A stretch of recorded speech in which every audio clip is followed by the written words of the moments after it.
Assalamualaikum warahmatullahi wabarakatuh. Selamat pagi anak-anak. Sampai berjumpa kembali pada semester 2 ini. Nah, pada kesempatan kali ini kita akan mulai belajar kembali, yaitu kita memasuki pada tema 5, subtema 1, pembelajaran 1 dan 2. Oke, pada semester ini kita harus lebih semangat, lebih giat belajar. Dan jangan lupa untuk sholat duha, kemudian murojaah, dan harus tetap semangat. Mari kita saksikan video pembelajaran kali ini. Nah, pada pertemuan kali ini kita akan belajar yang pertama menjelaskan ungkapan permintaan maaf. Yang kedua, alat ukur panjang baku. Yang ketiga, membedakan panjang pendek bunyi pada lagu anak menggunakan simbol. Yang keempat, pengamalan sila pertama Pancasila di rumah. Dan yang kelima, mengidentifikasi ungkapan permintaan maaf. Oke anak-anak, sekarang kita akan masuk ke penjelasan tentang materi kita hari ini. Nah, permintaan maaf biasanya diucapkan saat melakukan kesalahan. Jika berbuat salah, segeralah meminta maaf. Gunakan kata maaf saat meminta maaf. Permintaan maaf harus diucapkan dengan santun dan menggunakan nada yang lembut anak-anak. Jadi ketika kita melakukan perbuatan salah atau kita hendak meminta maaf, kita harus mengucapkannya dengan santun dan nadanya yang lembut seperti itu. Nah, sekarang anak-anak bisa perhatikan percakapan berikut ini. Beni, coba lihat jam dinding di rumah, nak, kata ibu. Ya, Bu. Kemudian Beni pun melihat jam. Wah, jarumnya berhenti bergerak, Bu, kata Beni. Ibu menjawab, kalau begitu apa yang harus dilakukan? Beni harus mengganti baterai dengan yang baru, Bu, kata Beni. Maukah Beni mengganti baterainya? Ibu mengatakan hal demikian. Lalu Beni menjawab, mau, Bu. Kemudian Beni naik di atas tangga. Nah, ibu mengatakan, hati-hati ya nak. Ya, Bu. Saat menjangkau jam dinding, Beni kurang hati-hati. Wah, jamnya retak, kata ibu. Selanjutnya, Beni pun meminta maaf. Maafkan Beni, Bu. Beni kurang hati-hati dalam mengambil jam dinding, sehingga jam dinding terjatuh. Ya nak, ke depannya Beni harus lebih hati-hati dan tidak perlu tergesa-gesa. Nah, ibu menyampaikan hal demikian. Nah, dari cerita percakapan di atas antara Beni dan ibu itu disampaikan bahwa Beni meminta maaf karena telah meretakkan jam dinding yang sebenarnya akan diganti baterainya, seperti itu. Nah, adik-adik, berikut gambar yang menunjukkan sikap santun. Sikap Beni santun kepada ibunya. Nah, anak-anak, latihlah dirimu seperti Beni kepada ibunya. Beni menggunakan bahasa yang santun dalam meminta maaf. Nah, perhatikan ya percakapan berikut ini. Maafkan Beni ya, Bu. Beni sudah menjatuhkan jam dinding. Jam dinding di rumah menjadi rusak. Kemudian ibu menjawab, ya nak, tidak apa-apa. Ibu sangat berterima kasih karena kamu sudah menolong ibu. Lain kali hati-hati, kamu tidak perlu tergesa-gesa. Jika kita berbicara dengan orang tua, kita harus menggunakan bahasa yang santun, menggunakan bahasa yang baik anak-anak. Nah adik-adik, Beni teringat tugas dari gurunya. Tugasnya mengukur panjang benda yang ada di rumah. Beni ingin mengukur panjang jam dinding. Berapakah panjang jam dinding ini? Lalu sebutkan alat yang digunakan untuk mengukurnya. Nah, Beni akan mengukur panjang jam dinding ini menggunakan penggaris anak-anak. Nah, itu namanya penggaris. atau biasa kita sebut mistar. Nah, alat yang digunakan adalah penggaris. Penggaris disebut mistar. Pernahkah kamu menggunakan penggaris, anak-anak? Nah, sebutkan benda yang pernah diukur dengan penggaris. Kira-kira apa yang pernah anak-anak ukur menggunakan penggaris? Ya, ada buku misalnya, ada pulpen. Banyak benda yang diukur menggunakan penggaris. Kemudian satuan ukuran yang ada di penggaris itu apa, anak-anak? Yang ada dalam penggaris tersebut memiliki satuan yang disebut apa kira-kira? Satuan dalam penggaris disebut sentimeter. Nah, sekarang kita akan belajar tentang satuan ukuran panjang baku, yaitu sentimeter dan meter. Nah, sentimeter itu yang ada dalam penggaris. Apakah teman-teman tahu apa itu panjang? Apa kira-kira panjang? Panjang adalah ukuran suatu benda atau bisa dikatakan jarak antara satu titik ke titik lainnya. Nah, menggunakan apa untuk mengukur panjang suatu benda? Apa yang kita gunakan? Coba kira-kira kita menggunakan apa untuk mengukur benda? Untuk mengukur panjang suatu benda, kita menggunakan alat ukur panjang baku. Nah, alat ukur panjang baku itu banyak misalnya. Berikut adalah penggaris. Pasti anak-anak sering menemukan penggaris. Nah, dalam penggaris terdapat satuan sentimeter atau cm. Nah, untuk mengukur panjang suatu benda atau untuk membuat garis, kita menggunakan penggaris tadi. Lalu yang kedua ada meteran. Meteran ini merupakan alat ukur panjang baku juga, anak-anak. Tetapi meteran ini digunakan untuk benda yang memiliki panjang melebihi penggaris. Jadi panjangnya itu lebih panjang daripada penggaris, seperti kita hendak mengukur tembok, kita mengukur benda-benda yang lebih panjang. Nah, meteran sendiri dibagi atas yang pertama pita kain yang biasa kita gunakan untuk mengukur baju. Kemudian roll kecil, ini biasanya digunakan oleh bapak tukang untuk mengukur. Kemudian ada roll besar, ini juga biasanya digunakan untuk mengukur benda-benda yang besar, misalnya halaman rumah dan lain-lain. Nah, bagaimana cara mengukur benda dengan alat ukur panjang? Kira-kira bagaimana caranya? Mari kita coba untuk mengukur bersama-sama. Nah, kali ini Ibu sudah memegang penggaris. Ini merupakan satuan alat ukur panjang untuk mengukur panjang, yang mana satuan itu ada sentimeter dan meter. Tetapi pada kesempatan kali ini kita fokus terlebih dahulu pada alat ukur panjang, yaitu sentimeter menggunakan penggaris. Nah, seperti yang sudah Ibu pegang ini penggaris. Nah, jika alat ukur ini sangat mudah kita untuk mendapatkannya karena kita menemukannya di kehidupan kita sehari-hari. Nah, kira-kira dalam penggaris ini terdapat apa saja, Bu Guru? Nah, kita lihat terdapat nomor, anak-anak. Mari kita lihat dimulai dari 0 samping kanan Ibu. 2, 1, 2, 3, 4, 5, 6, 7, 8, 9, 10, 11, sampai seterusnya yaitu 30. Jadi panjang penggaris ini adalah 30 cm, anak-anak. Nah, jika anak-anak bertanya, apakah penggaris ini bisa lebih dari 30 cm, Bu? Bisa, Nak. Seperti yang kita temukan di sekolah, biasanya penggarisnya lebih panjang, bisa sampai 100 cm.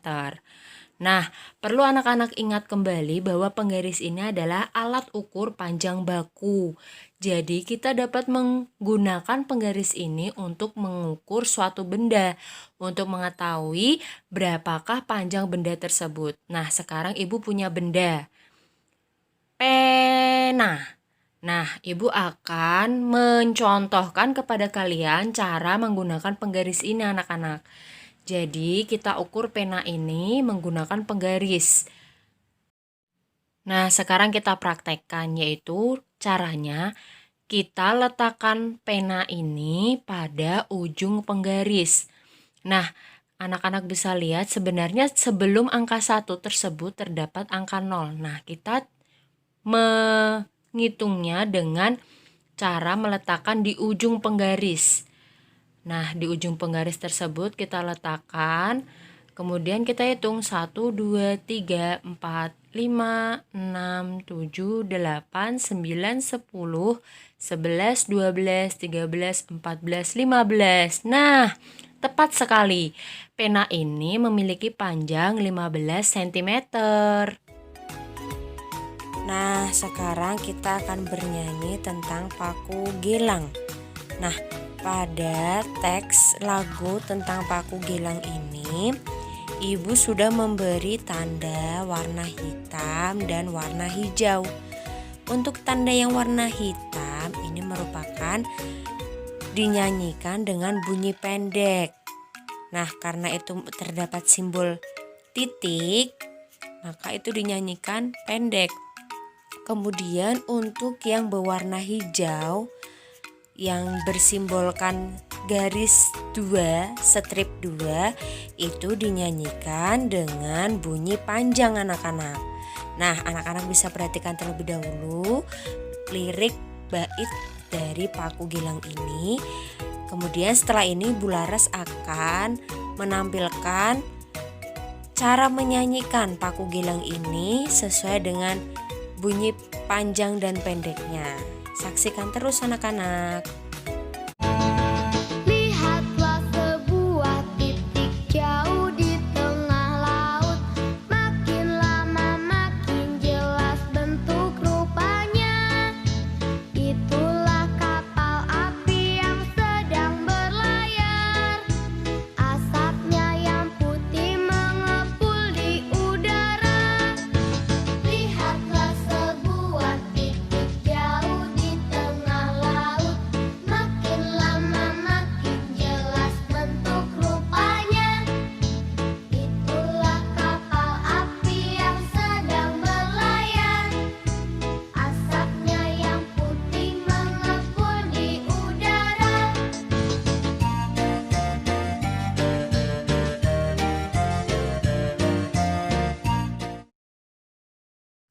Nah, baru saja kita sudah mendengarkan lagu tentang paku belang yang sudah sesuai dengan panjang pendek nada yang harus dinyanyikan. Anak-anak bisa berlatih sendiri untuk menyanyikannya. Nah, selanjutnya kita akan belajar tentang sila Pancasila. Nah, Pancasila itu berasal dari dua kata, yaitu panca dan sila. Panca artinya 5, sila artinya dasar atau aturan. Nah, Pancasila artinya 5 dasar atau aturan. Nah, itulah lambang-lambang Pancasila yang kita ketahui anak-anak. Selanjutnya, untuk bunyi dari Pancasila sendiri terdapat ketuhanan yang Maha Esa, kemanusiaan yang adil dan beradab, persatuan Indonesia, kerakyatan yang dipimpin oleh hikmat kebijaksanaan dalam permusyawaratan perwakilan, dan yang terakhir keadilan sosial bagi seluruh rakyat Indonesia. Nah, simbolnya sendiri pun sudah anak-anak lihat dan anak hafalkan. Terdapat sila pertama bintang, kedua rantai, ketiga pohon beringin, keempat kepala banteng, dan kelima padi dan kapas. Nah, untuk selanjutnya kita akan belajar tentang pengamalan sila pertama Pancasila di rumah. Nah, penerapannya contohnya yang ada berikut ini. Nah, anak-anak bisa lihat sila pertama Pancasila, contohnya yaitu beribadah. Kemudian apalagi? Ya, setiap agama di Indonesia itu kan memiliki tempat ibadah dan cara beribadahnya masing-masing. Nah, itu penerapan sila pertama Pancasila yang dapat dilakukan di rumah. Seperti kita Muslim, yaitu melaksanakan sholat dan lain-lain. Nah, di Indonesia itu ada 6 agama. Anak-anak pasti masih ingat, ada Islam, Kristen, Katolik, Hindu, Buddha, dan Konghucu. Nah, contoh sila pertama yang kita lakukan di rumah yaitu beribadah bersama keluarga, berdoa bersama keluarga, berdoa sebelum makan, tidur, dan sebelum belajar. Dan untuk kegiatan-kegiatan lainnya. Nah, itu contoh pengamalan sila pertama yang dapat kita lakukan di rumah anak-anak. Jadi sila pertama itu ketuhanan yang Maha Esa yang berhubungan dengan agama. Kemudian apalagi saat berdoa dan beribadah kita harus bersungguh-sungguh karena kita berdoa kepada Tuhan anak-anak, kepada Allah Subhanahu wa taala. Jadi kita tidak boleh bermain-main ketika berdoa. Begitu anak-anak. Sudah paham? Nah, selanjutnya berikut terdapat percakapan antara Beni dan ayah. Beni mengatakan kepada ayah untuk meminta maaf. Ayah menjawab, meminta maaf tentang apa? Karena Beni kurang hati-hati, ujar Beni. Ya nak, ayah maafkan. Beni lain kali harus hati-hati ya, jawab ayah. Ya ayah, Beni pun menjawab. Ayo main kuda-kudaan lagi.